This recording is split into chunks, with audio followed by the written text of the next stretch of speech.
Perteneciste a una raza antigua de pies descalzos y de sueños blancos. Fuiste polvo, polvo, eres piensa. Tu loca manía ha sido mía solo una vez, dulce. Malo sí, sí, malo si no, ni preguntes.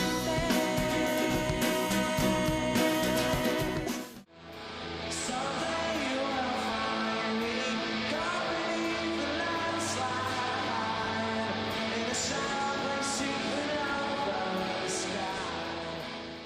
Which you had, best thing you had is gone away. Gone away.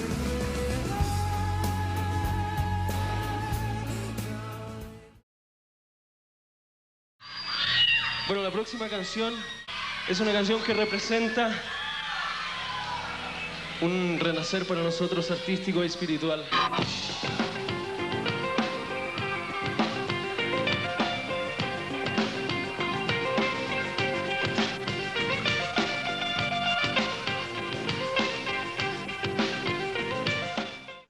Hola amigos, ¿cómo están? Bienvenidos a Desmenuzando Weas. En este episodio vamos a estar revisando un disco que marcó el pop y el rock chileno. Nos referimos a Invisible de La Ley.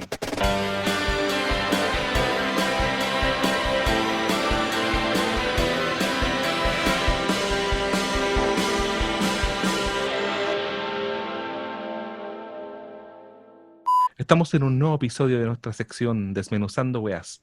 Me encuentro con mi amigo Salvador. ¿Qué tal, Salvador? ¿Cómo va todo? ¿Qué tal, Cristian? ¿Cómo estás? Todo tranquilo, muy bien por acá. El día de hoy es un episodio diferente. Tenemos un invitado, George, desde México, un seguidor de La Ley desde hace ya bastante tiempo, desde la vieja escuela. Él nos va a aportar bastantes datos y obviamente información que no es tan común escuchar, ¿no? ¿Qué tal, George? ¿Cómo estás? Hola, ¿qué tal? Muchas gracias por la invitación y aquí esperemos poder dar alguna información importante respecto a la ley. Cristian, el disco es en 1995, Invisible de La Ley. ¿Qué nos puedes decir acerca de ese año? ¿Qué es lo que ocurría por Chile? Bueno, mis cuates, estamos en el año 1995 en Chile, un año relativamente tranquilo, puesto que ya Chile lleva 5 años de retorno a la democracia, luego de esa conocida régimen autoritario, y así como hay mayor apertura para la libertad de expresión, por ejemplo, también surgen nuevos sonidos. Por un lado, algunos que retoman ciertas raíces chilenas, como el caso de Los Tres, y también sonidos más oscuros, como el caso de la banda Lucibel, y la que hoy día nos convoca, que es La Ley. En 1994 ya se había transformado en una de las principales bandas de Chile. ¿Qué nos puedes contar entonces, George, de la carrera previa de La Ley hasta ese momento, hasta el momento del lanzamiento del disco Invisible? Hasta este momento, el disco Invisible es la quinta producción que venía realizando y que tenía la intención total de internacionalizarse, ¿no? Empezaban a hacer la firma con la empresa Warner Music México, que se hizo desde un inicio incluido con Andrés Bove, pero lamentablemente, como todos sabemos, tuvo un accidente en abril del 94, donde lamentablemente fallece, y todos los planes que se tenían en ese momento, pues se vieron truncados por esta situación, ¿no? Es el quinto disco que grabaron y que prácticamente fue hecho en honor a Andrés. La formación que se encontraba en ese momento era por prácticamente la formación original sin Andrés. Incluía a Rodrigo Aboitis en teclados, a Luciano Rojas en bajo, tenía obviamente a Mauricio Clavería en batería, a Pedro Frugone en guitarra y obviamente en voz a Beto Cuevas. Pedro Frugone se debe tomar en cuenta como un integrante del inicio, ya que él se encuentra entre los músicos que participaron en la grabación del disco Desiertos, por lo cual este disco Invisible tiene o regresa a los orígenes del sonido que se inició en el disco Desiertos del año 89, que tenía como productor y como compositor en ese momento a Rodrigo Aboitis en teclados, que le da un sonido bastante, bueno, en su momento de New Wave, que era lo que ellos tocaban, y bueno, regresan a ese sonido en este disco. Mire, un dato, ¿sabes que Andrés Bove murió un 10 de abril? Esto es Correcto. 5 días después de Kurt Cobain, y fue el mismo día en que Depeche Mode debutaba tocando en Chile en vivo. Un dato de lo que era de lo que fue ese día fatídico, que tiene cierta relación con otros momentos musicales. Un dato curioso en esa parte es el momento en que muere, fallece. Venían saliendo de un concierto benéfico donde terminan en un bar de música, de comida mexicana, y se toman unos tragos, tequilas, y de pronto después de ello es cuando viene el accidente. Claro, eventualmente este disco trae, digamos que una serie de cambios muy importantes que finalmente no sé si coinciden conmigo. Es un disco que realmente no sé si sea el más importante, pero sí el que más impacto tuvo, tanto por la producción, la nueva oleada que había del rock chileno, y sobre todo como que consolidar una banda que con este disco logra redondear, y a partir de ahí su carrera empezó a sobresalir bastante, ¿no? Acerca de justamente del nombre del disco, George, ¿me puedes decir de dónde provino el nombre y la portada? Porque también tiene bastante, vaya, el disco engloba bastantes temas. Efectivamente, el disco es muy simbólico, se encuentra, tiene una atmósfera muy melancólica, y principalmente el disco se llama Invisible por un sueño que tuvo Beto Cuevas, donde él veía a Andrés, y entre el sueño lo que le decía Andrés a Beto era prácticamente que para ellos, para la ley, seguía siendo visible, y para el resto, para los demás, él sería invisible. A partir de ese sueño que tuvo, él decide colocarle el nombre, y totalmente, bueno, después de que fallece Andrés, ellos se juntan en la casa de la novia que tenía en ese momento Andrés Bove, y se juntan en el baño, y por ahí decidieron ellos continuar en honor a Andrés, continuar lo que vendría siendo la carrera, y principalmente la internacionalización, que era lo que Andrés quería, y que por ello habían elegido venirse a vivir a México para poder, a partir de aquí, llegar a más mercados, principalmente el norteamericano.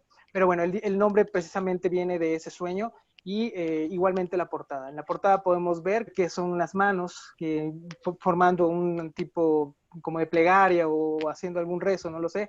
Pero bueno, realmente la idea es formar la letra A de Andrés Bove, y principalmente el disco trae toda esa atmósfera de tristeza, melancolía y recuerdo sobre él. Claro, este disco tiene hasta la fecha 15 ediciones, obviamente edición chilena, mexicana, alemana, y se editó tanto en cassette, en CD, y una edición bastante complicada de conseguir en la actualidad, debido a que fueron pocas piezas, y solamente se editó en Chile en forma de vinilo. De ahí en fuera, hasta la fecha siguen haciendo reediciones, pero es una versión bastante estándar, no hay una edición especial, y bueno, esa es la que aún se puede conseguir.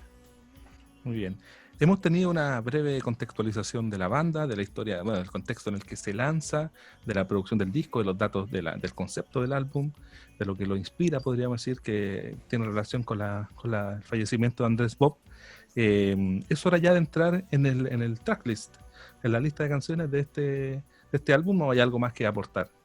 Sí, bueno, acerca de dos temas ya que ya existían antes, pero se retoman para esta nueva placa. Este disco, bueno, al inicio, el disco inicia con acordes de Andrés Bove con la canción Animal. Andrés ya había grabado lo que es Animal, El Duelo y la canción R&R. R&R es una canción que presentó en el 94 en el Festival de Viña, su último festival con la ley. Ahí presentó la canción R&R, es la primera vez que la tocan, con una letra muy diferente a como totalmente quedó. Digo, no tan diferente, pero sí hay cambios. Se cuenta con esos 3 temas, el duelo, RR y Animal, que ya había compuesto Andrés, pero también 2 canciones más que venían en una época inicial de la ley, como es The Corridor y 1800 Dual, que fueron canciones retomadas para poder, bueno, esas 2 canciones, principalmente 1800 y The Corridor, para colocarles letra, no la tenían, pero los sonidos fueron creados principalmente por Andrés y Rodrigo Abuitis. Interesantísimo esa información, George. Bueno, tú... Hay otro dato, ¿no? Acerca de las... Bueno, en esta grabación me parece que Pedro no pudo grabar las guitarras, algo tenía ese dato, no lo tengo muy claro, George. Sí, el disco fue producido por Humberto Gatica, un chileno productor famoso principalmente por haber participar en la producción del disco Thriller de Michael Jackson. Ha trabajado con gente como Celine Dion, como Michael Bublé y también varias gente latina como, no sé, Gloria Trevi, por ejemplo. Humberto es el que cambia el sonido de la ley a como lo escuchamos en el disco, ¿no? Le da como un poco más de calidad en el sonido porque es un excelente productor, lo mismo que han mencionado cada uno de los integrantes. El sonido original, si escuchamos los demos que existen, porque actualmente en YouTube podemos encontrar 2 canciones inéditas que fueron demos para ese disco que no fueron seleccionadas en su momento, que tienen un sonido muy similar a como sonaba la ley en el disco Desiertos. Entonces, prácticamente Humberto es el que le da esa calidad con toda la intención de crear un pop rock tanto comercial, pero aún con esa esencia del rock y del under que de pronto llegaban a tener.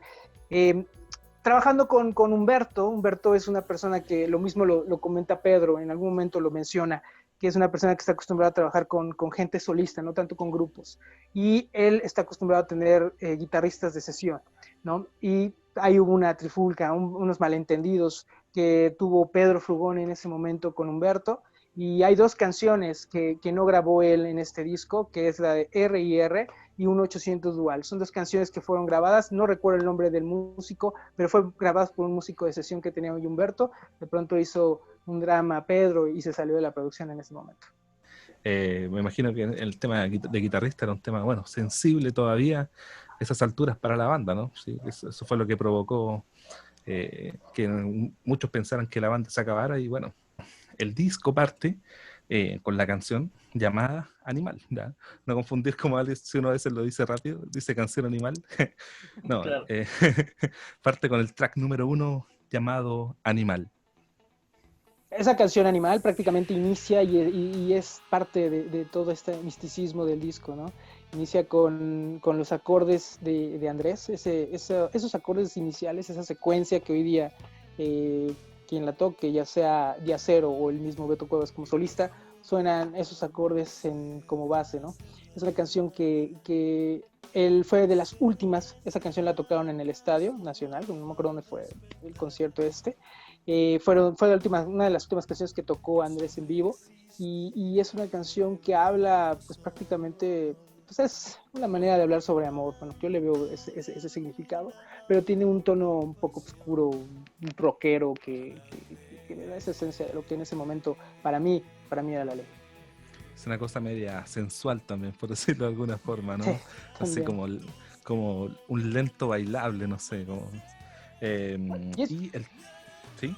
Y es un disco que está envuelto en esto, como lo has mencionado, la sensualidad, habla mucho sobre lo que es la identidad sexual, también hay canciones que hablan sobre ello, y también muchísima evocación a la muerte, ¿no?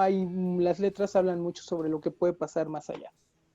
Pasamos al siguiente tema que continúa con lo que dices, que termina el día 0 y mañana su continuidad, ¿no? Día 0 es un tema muy interesante, y es un tema junto con el duelo, de los temas más recordados de la ley. Y es un tema que totalmente la autoría musical es de Rodrigo Abuitis, que a mi consideración, para mí la ley, las mejores canciones son compuestas por Rodrigo, Luciano y Beto Cuevas. En ese trío creo que compusieron las mejores canciones, en conjunto también con Andrés, pero principalmente ellos 3. Esa canción está basada o se influyó mucho a Rodrigo en la canción de Depeche Mode, Walking in My Shoes, se llama la canción. Prácticamente el bajeo él lo creó y quería hacer una canción similar, ¿no? Entonces esa canción tiene una lírica basada principalmente en lo que mencionó la prensa en ese momento, que era el murió Andrés Bove. Digo, es el momento que muere Andrés se volvió un tema nacional porque fue muy mediático. De hecho creo que hasta transmitieron lo que fue el funeral, el sepelio. Y bueno, empezaron a hablar sobre que la ley había muerto junto con Andrés, ¿no? Entonces prácticamente la canción habla sobre ese renacer. Claro, también cabe mencionar que a partir de la partida de Andrés, Beto Cuevas no tenía una actitud tan principal, ¿no? Como que se sentía un ambiente como de conjunto, y a partir de aquí Beto Cuevas empieza como que a tomar no sé si las reinas de la banda, pero sí el protagonismo como de... Frontman, Sí, Frontman. No, y de hecho ya venía con eso, o sea, realmente Andrés tenía un poco de celo sobre Beto, o sea, bueno, esto lo menciona prácticamente Beto en su libro, sobre un poco de celo sobre la entrevista era con el cantante, todo era con el cantante y prácticamente Andrés lo relevaban un poco, pero en esa última donde fueron a tomar la última noche de Andrés, él cuenta que él lo mandó llamar y se tomaron unas margaritas, y que en ese momento él agradeció a Andrés, a Beto, el hecho de que haya llegado a la banda, porque gracias a él considera que la banda creció y era muy popular en ese momento. Entonces le agradecía en ese momento, y Beto cuenta que eso lo sentía como una despedida en ese momento. Y sí, él tomó las riendas de esto a raíz de esta situación, pero aún así las riendas tal vez de todo lo que era no tanto producción ni lo musical, porque ahí todavía seguía teniendo mucho peso Rodrigo y Luciano, pero sí en lo que el manejo comercial del grupo fue tomado por Beto y por Estela Mora, su esposa. Claro, seguimos con el track número 3, El Duelo.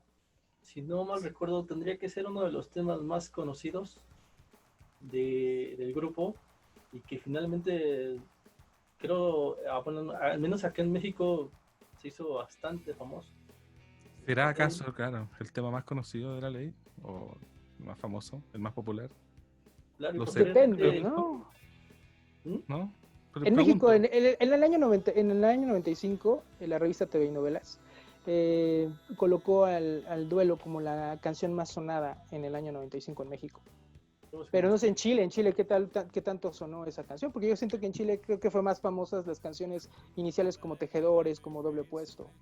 Yo creo que esta canción fue convirtiéndose en el hit a medida que pasaron los años. Por ejemplo, después se hizo muy famosa la versión del Unplugged.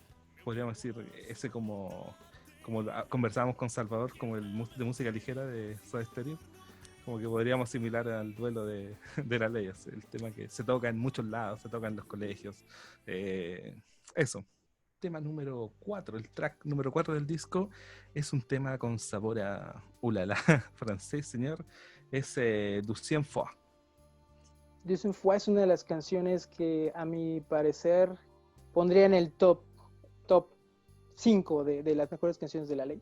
Es una canción totalmente en francés, hablando de nueva cuenta sobre el sufrimiento y la muerte, igual sobre un amor, con esa sensualidad, como lo dijiste, Cristian, que en ese momento podía dar la interpretación de este frontman, que era lo que era, y con esa producción y esos teclados y guitarra que pudo haberle dado Rodrigo Aboitis y Pedro a esa canción, que es de las mejores a mi parecer. Destacar también esa facilidad de Beto Cuevas, que tenía, por lo menos yo le conozco 3 idiomas, no sé si, bueno, tú eres experto en, en la ley, de pronto hay un 4º idioma que ahí se nos esté escapando, pero más allá de atreverse a cantar un idioma, ella es que lo hacía muy bien, el inglés también lo hacía. Sí, y aparte es el inicio de, como bien lo mencionó Salvador, cuando empieza él a tomar el liderazgo del grupo, donde él a partir de ese disco empieza a colocar una canción en francés y una en inglés. Y bueno, ¿de qué viene esto? De que desde pequeño, más o menos 8 o 10 años, se fue a vivir de Venezuela, escaparon de la dictadura y se fueron a vivir a Canadá, y es cuando regresa hasta el año 89, por lo cual domina los 2 idiomas, el francés y el inglés. Perfecto. Track número 5, Hombre. Hombre. Hombre es una de las canciones que para Beto Cuevas, por ejemplo, la denomina como una de las mejores de la ley para él. Es una canción muy rockera, una canción bueno, habla prácticamente sobre la humanidad, sobre realmente cómo somos como humanos, cómo nos acercamos, cómo no estamos tan cerca con la comunicación, no lo sé. Pero prácticamente es una de las canciones que él la puso para Beto, las canciones número 5 en todos los discos. Para él son las mejores que tiene cada uno de estas producciones. Y en este caso para él es una de las canciones más referentes para él y que creo que nunca han dejado de tocar en él. También cabe mencionar que en este disco tiene bastantes influencias y se puede notar en el sonido, tanto en Hombre como Fausto. Yo noto una influencia bastante de New Wave, obviamente de Depeche Mode, se escucha bastante, In Excess, Duran Duran, como que trae esa influencia muy marcada, ¿no? Obviamente A mí me parece muy latinoamericano, sí, en el sentido sobre todo de cómo se aborda desde desde el contexto. No es una especie de revival o algo así, sino que es el sonido que aquellas bandas habían evolucionado ya en los 90.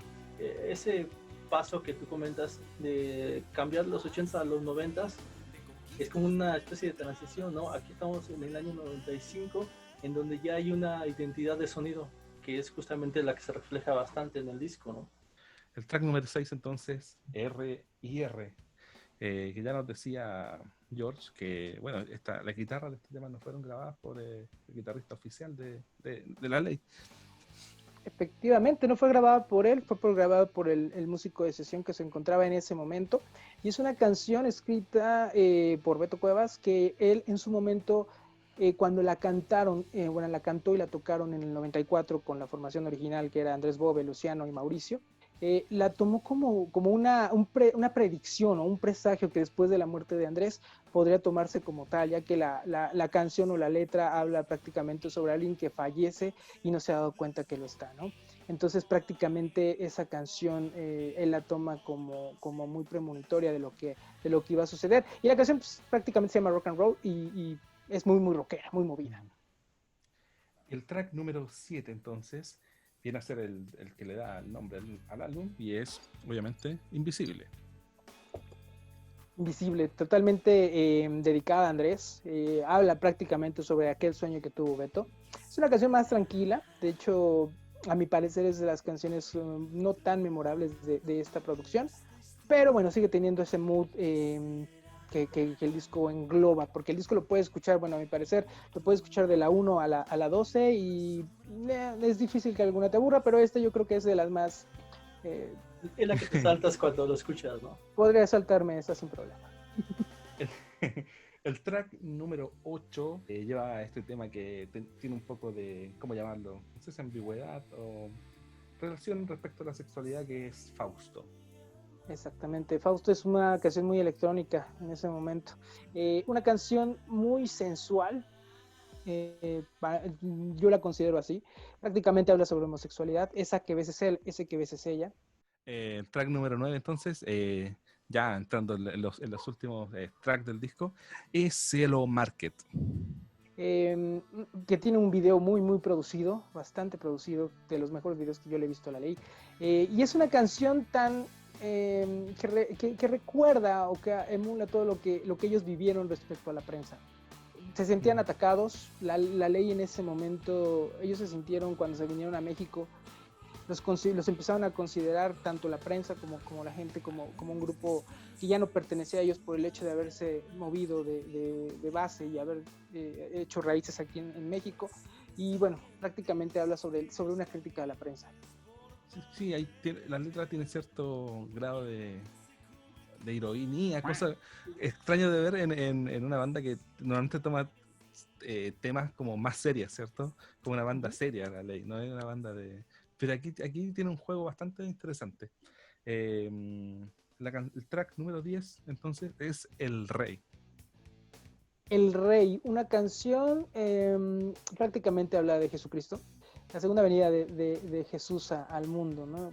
Beto tenía también no es muy católico que digamos, pero también tenía mucha onda con la religión.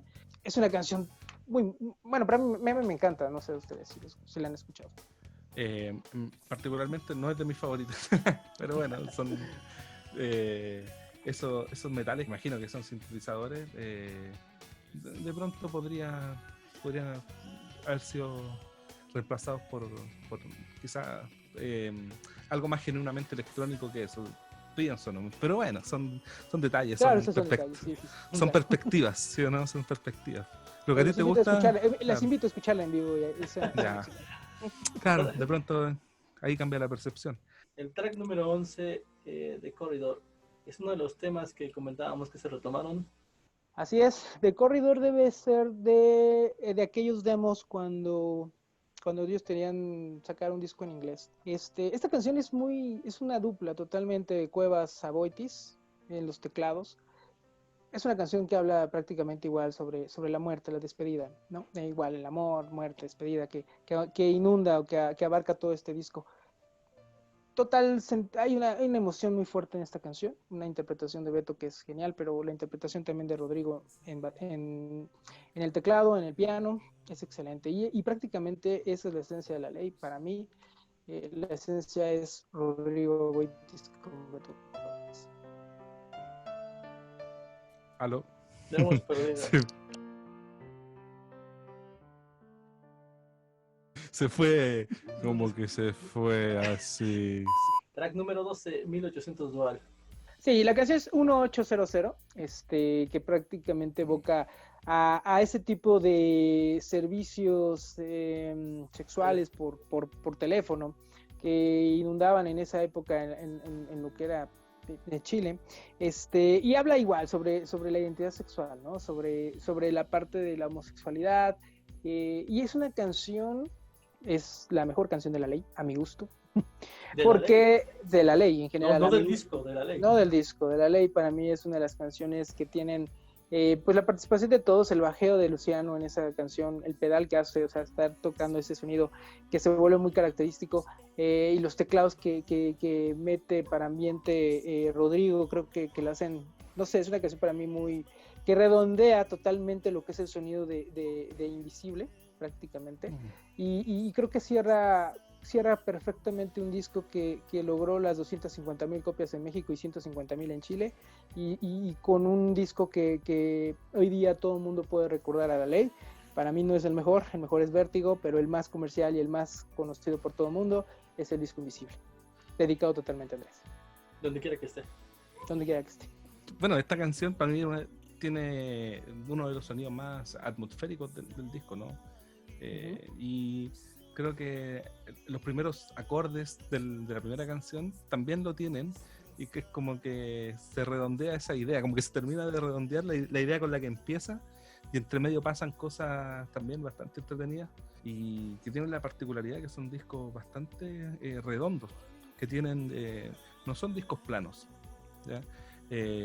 Este disco, a pesar de tener cierta melosidad, ciertos ritmos un poco más pegados, como podríamos decir, tampoco es un disco plano, y sí me parece un disco que tiene distintas aristas desde las cuales se pueden encontrar distintas facetas de la banda. Eso es lo que yo rescato. ¿Podríamos decir que este disco es la obra cumbre de La Ley? No sé si coincidan conmigo. Obviamente posteriormente sacaron discos muy buenos, pero siento como que encontraron como que una identidad, y que a lo largo del tiempo ha envejecido bastante bien. Ha sido un disco que con el paso de los años se retoma y vuelves a escucharlo con una cierta melancolía por el ese entonces de La Ley, ¿no? A mí lo que me gusta es que rescata una oscuridad desde el punto de vista del sonido, ¿cierto? De los años 80, pero para hacer un sonido totalmente noventero, y apuntando ya incluso en ciertas partes hacia el sonido nuevo del nuevo siglo, el nuevo milenio. Fue un éxito de ventas, y también de críticas especializadas sobre todo, aunque sí debemos decir que en parte de los fans tuvo sus detractores también, ¿cierto?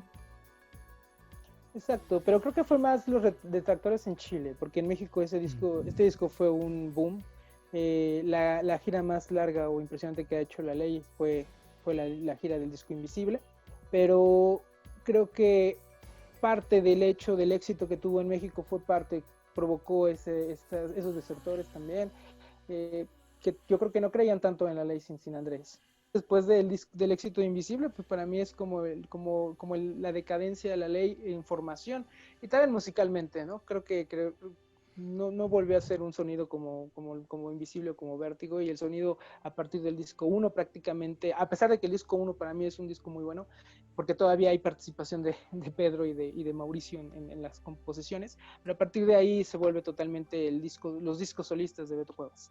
Entonces, hoy día lo que añoramos principalmente es volver a ver a esa formación del disco Invisible. Así termina un capítulo más de Desmenuzando Weas. Agradecemos a George por esta enorme participación. Qué pedazo de datos nos... Un lujo de verdad tener a George. Muchísimas gracias, Cristian Salvador. Muchas gracias por la invitación. Y yo los reinvito a que le den una visita a la discografía de La Ley. Bueno, amigos, este ha sido este capítulo de Desmenuzando Weas, donde revisamos el disco Invisible del grupo chileno La Ley del año 1995. Denle like, dejen su comentario qué disco les gustaría que desmenucemos y suscríbanse.